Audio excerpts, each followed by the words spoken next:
Thank you, Mr. President. Mr. President, pending before the United States Senate on this Saturday morning is the nomination of Governor Kristi Noem of South Dakota to be the Secretary of Homeland Security in the cabinet of President Trump. I have never met Governor Noem. I'd hoped that we would have a chance to get together, but that didn't work out. I made a request for a courtesy meeting, but we couldn't schedule it, so my vote is not contingent on a person showing up in my office, but I wish we'd had a chance to meet and talk about the awesome responsibility she is seeking with this department. Department of Homeland Security is virtually the creation of 9/11. That's when the term homeland started being used at our highest levels of our government in an effort to keep America safe from 9/11 or anything like it happening in the future. Over the years, it has accepted major responsibility when it comes to the issue of immigration, particularly when it comes to making certain that our border processes are orderly and reach our national goals, serve our national goals and values. It is interesting to reflect on where we are on the issue of immigration. Starting point is we are a nation of immigrants, period, end of quote. I'm the son of an immigrant mother who came to the United States at the age of 2.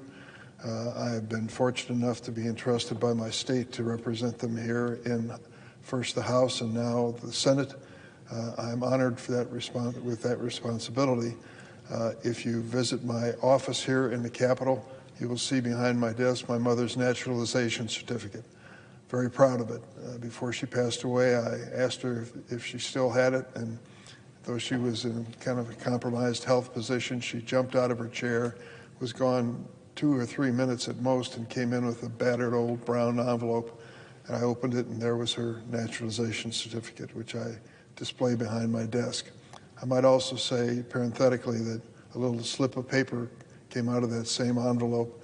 I picked it up, and it was a tiny little piece of paper that said the filing fee of $2.50 had been paid. It was stamped official. And I said to Mom, "Why did you keep this?" She said, "If the government ever challenged me, I could prove that I paid my filing fee of $2.50. That was my mom, an immigrant lady who worked harder her whole life, 8th grade education, raised 3 boys, and I think we have tried our best to confirm her confidence in us and do our best to serve this country in various ways. So immigration is personal to me. I'm proud of my immigrant roots.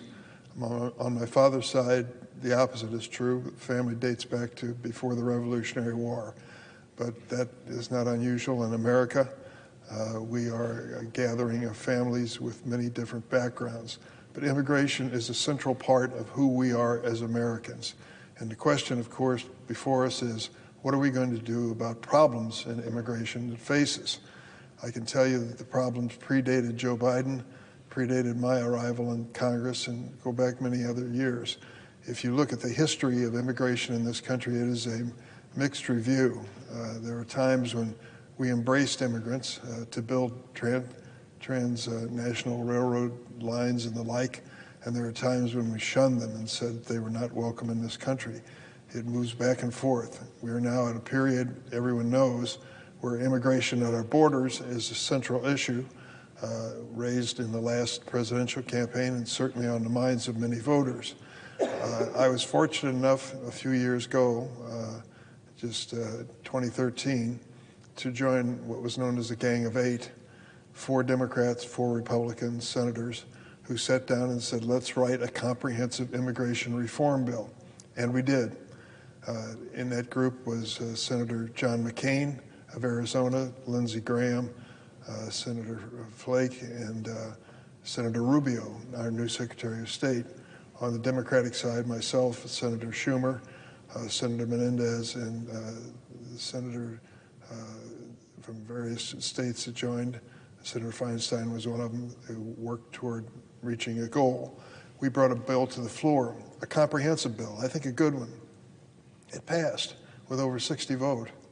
Unfortunately, after it was sent to the House of Representatives, it died without it even being debated. We missed an opportunity there. And it tried to address some fundamentals which I believe should be part of any immigration system in America. I can tell you what my fundamental values are. I've certainly identified myself as embracing immigration, but when it comes to the process of immigration, there are certain things that I think are absolutely essential. I think most senators of both political parties would agree, though some would have variations on this theme.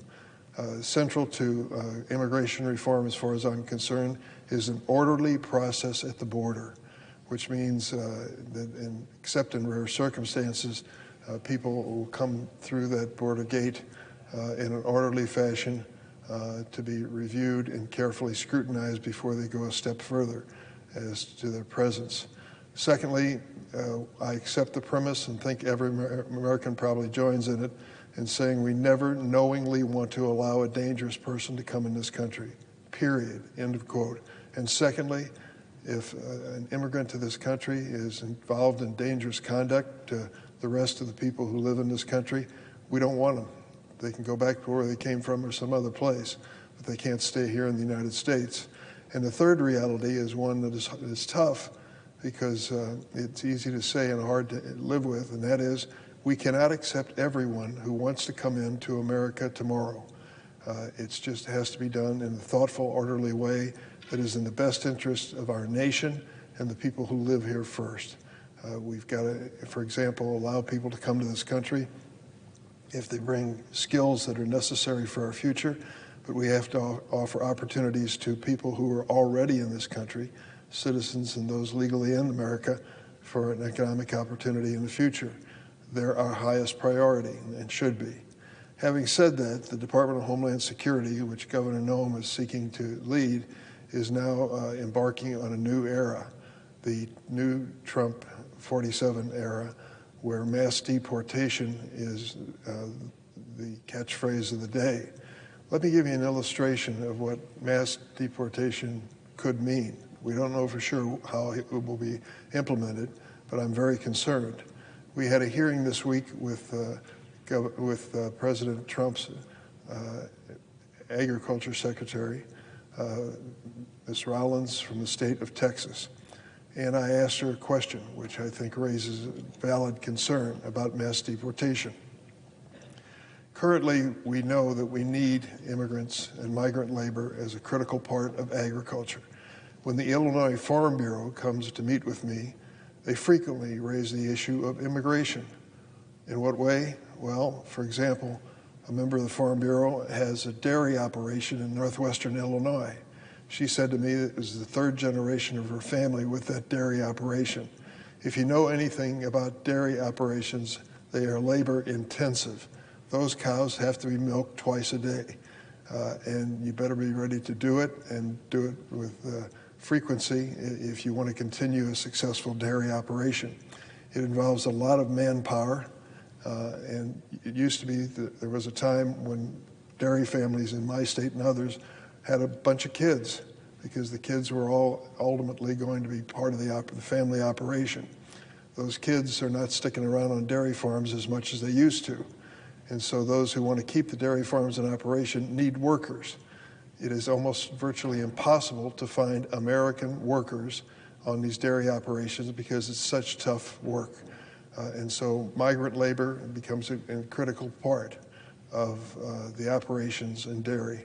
I can recall this lady said to me, if I can't get migrant laborers to work on my dairy farm in northwestern Illinois, this is the end of it, Senator. We can't continue. I don't have enough family members, and certainly there are not kids or anyone, workers in town, who are anxious to get up at 5 o'clock in the morning and start milking cows. That's part of my lifestyle. Similarly, a lady from the Illinois Farm Bureau said, well, now that we're on the subject, I have an orchard in southern Illinois. We grow peaches and apples. And I will tell you that I've given up the thought of hiring any local young people to work in my orchard operation. They just won't do it. She said, I've got a fruit stand out by the highway. I've enclosed it, I've air conditioned it. I still can't get young people to man the cash registers and sell the apples and peaches on the side of the road. They just don't like doing it. And so I rely every year on migrant labor to come and pick the crop and even to work in the fruit stand out by the highway. That's a reality. And she says, I'm done if I can't get migrant workers. So let's put that in the context of mass deportation. We estimate that 40% of ag workers today are undocumented. That means that literally they're working in most cases, many cases I should say, without legal authority. They come with regularity from Mexico usually, or other countries nearby, to work in the fields and go back home at a certain point. They are illegal while they are here, but they're doing valuable work. They're paid for it. It's backbreaking work, things that people just ordinarily don't want to do. Now let's put that in the context of mass deportation. If the Trump administration decides to use the Department of Homeland Security, which Governor Noem is seeking to head, to enforce mass deportation, what's going to happen in that orchard? What's going to happen on that dairy farm? What's going to happen in so many agricultural pursuits where migrant labor, undocumented labor, is critical to the operation? Well, I can tell you in many instances they will be removing the very workers that pick the crop. And so what does that mean to Mr. and Mrs. America? Wait till you go to the grocery store in the produce section and look at the selection you have today and mark it in your mind, because it may not be there tomorrow. If the people who pick the crop, who grow the crop, who man and provide resources for the dairy operations are gone, many of these farm operations will be gone with them. So I asked Ms. Rollins, who's seeking to be Secretary of Agriculture, are you going to warn the people in agriculture states like Illinois and Texas that mass deportation is a threat to their workforce? And she said, of course, that she wouldn't answer that directly. I wasn't surprised by that. But it's an indication of the complication of mass deportation. Take what I've just said and apply it to so many other industries. The hospitality industry, good indication. How many people are cleaning those hotel rooms that you stayed in last night who are undocumented? A lot. And another area that I think is really critical is when it comes to caregivers. When you leave your child or grandchild at the daycare center in the morning and head off to work or whatever your assignment may be for the day, you entrust the most precious part of your life, that little child or grandchild, in many instances to an undocumented worker. They don't get paid as much as most, and they have an awesome responsibility, and I think every grandparent and parent would agree. You want to make sure that they're good and talented and qualified and show up to work. The same is true when it comes to caregivers for those senior citizens. Your mother, your grandmother went down to breakfast this morning at the care facility and luckily had by her side one of the workers and caregivers who escorted her carefully back to her room. We all know that at a certain age, a fall can be literally deadly and cost a person's life. So you count on that worker. Now if you go into mass deportation and start removing the undocumented workers from child care facilities and senior facilities and nursing home facilities, how many people will be prejudiced and hurt by that? I'm afraid very many. So this notion of cleaning the ranks and ridding ourselves of undocumented people in this country, we have to give some thought to. If they are dangerous, if they've committed a crime, no questions asked. They have to go. And it has to be a serious crime and not just an arrest for shoplifting, for example. I personally believe they should not only be charged with the crime, but prosecuted. But if that happens, they're gone, period. And I think most people would agree with that. So Governor Noem's aspiration to head this agency comes at a critical moment in history. The economy of this country is about to change with mass deportation. We estimate there are about 11 million, roughly 11 million people in this country undocumented, meaning that they are here not in legal status. How did they get here?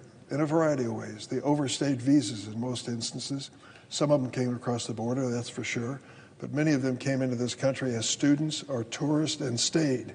And they comprise the largest share of the 11 million undocumented people in this country.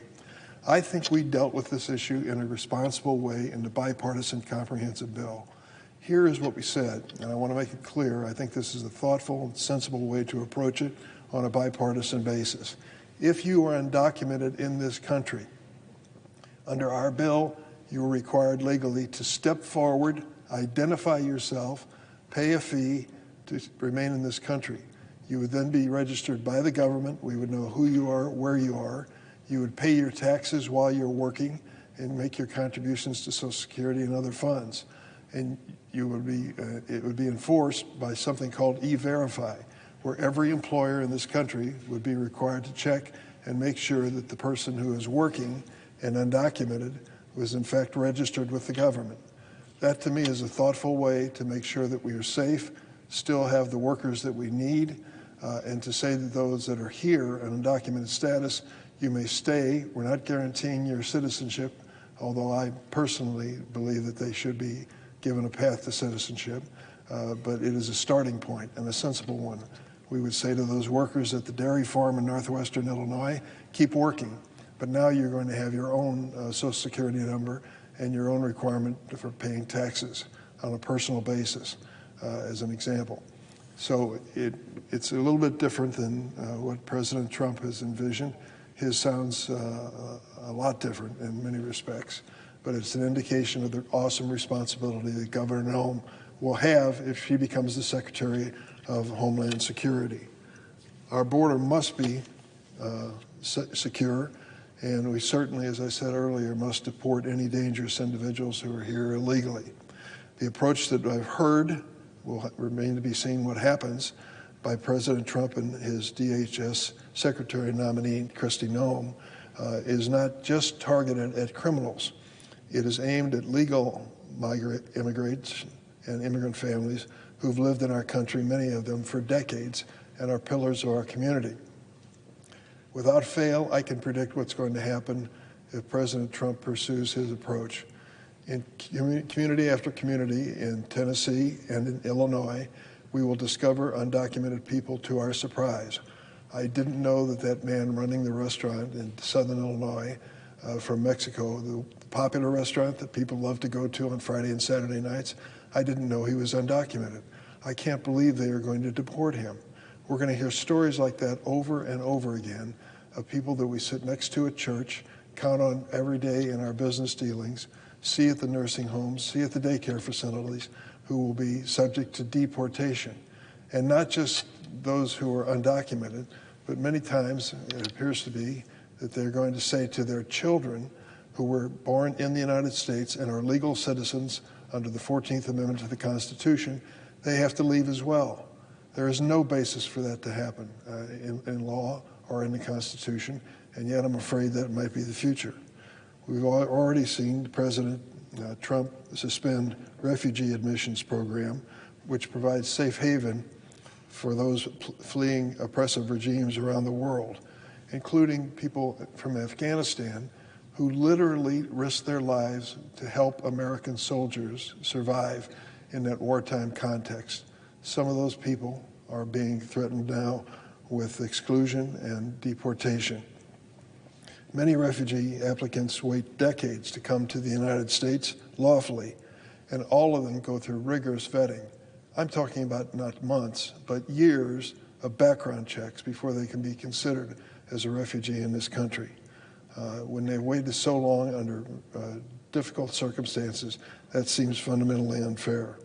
The Trump administration has already canceled flights for over 1,600 Afghan refugees scheduled to come here, including the families of active duty U.S. military personnel and those who are at risk because they fought for the U.S. On the side of the U.S. in Afghanistan. I have a particular situation in Chicago, which I'm honored to represent. We have a section of that city, one of my favorites, it's known as Ukrainian Village. It goes without saying that that means so many people from Ukraine have family and relatives in the Chicagoland area. Great restaurants and bakeries and churches, schools. It's a vibrant part of the city of Chicago. This is something most people don't know. When the governor of Texas decided to send thousands of undocumented people to the city of Chicago, it caused a lot of upheaval and change overnight, and many of those people had to be helped by units of government, the state of Illinois, the city of Chicago, and others. At the same time, those 50,000 people were being slowly integrated into the local economy. And most of them now don't live in any government-sponsored facility, but they have their own lives, and they're working at this point. At the same time that happened, another 50,000 came into Chicago from Ukraine.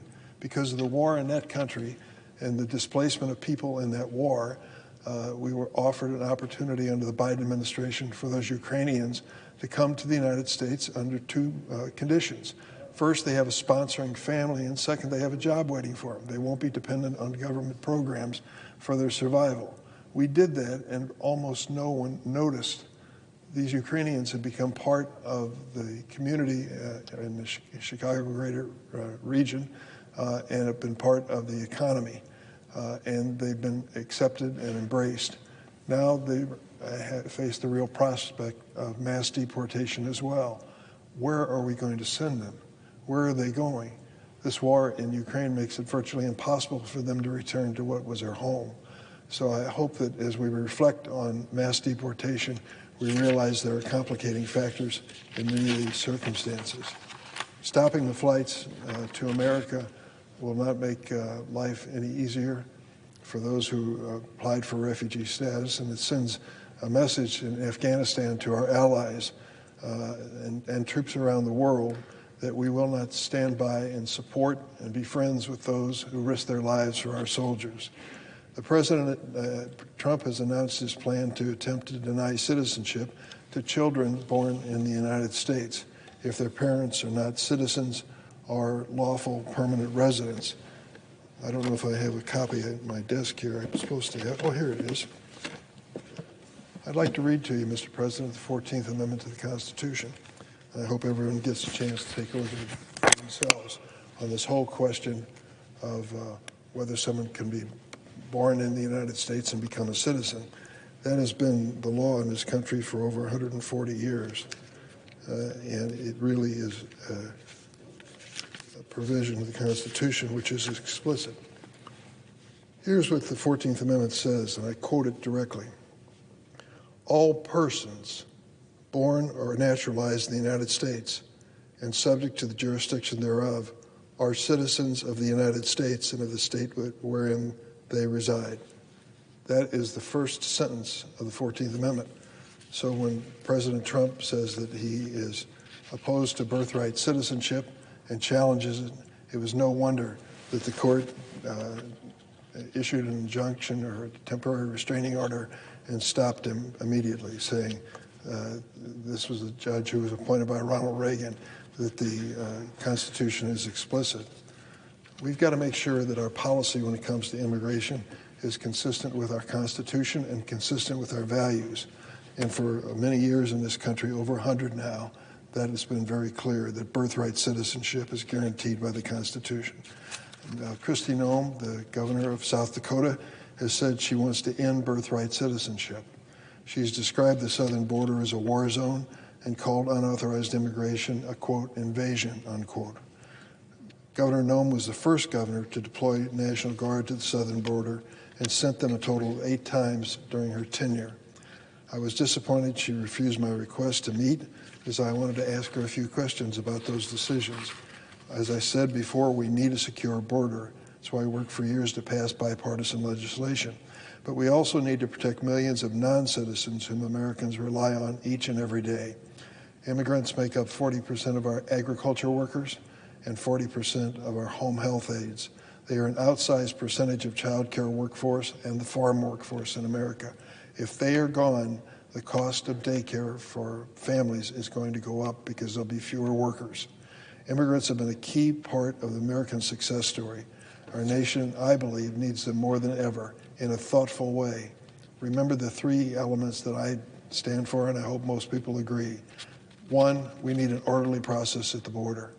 Number 2, no dangerous person should ever be allowed knowingly into this country or allowed to stay if they are seeking permanent immigrant status. And number 3, we cannot accept every person in the world who wants to come to America tomorrow. It has to be a thoughtful, orderly process consistent with our values and consistent with our obligation to American families. They do not deserve those who are here to live in fear each day. Any real solution to immigration challenges must give them stability and a future that they can count on. Americans deserve a real fix to our broken immigration system that protects American workers and treats immigrants fairly. This pending nomination is a critical one. It may be the hottest topic in Washington today. I look forward to the opportunity to meet Governor Noem at some point to hear more about her intentions. And with that, Mr. President, I yield the floor.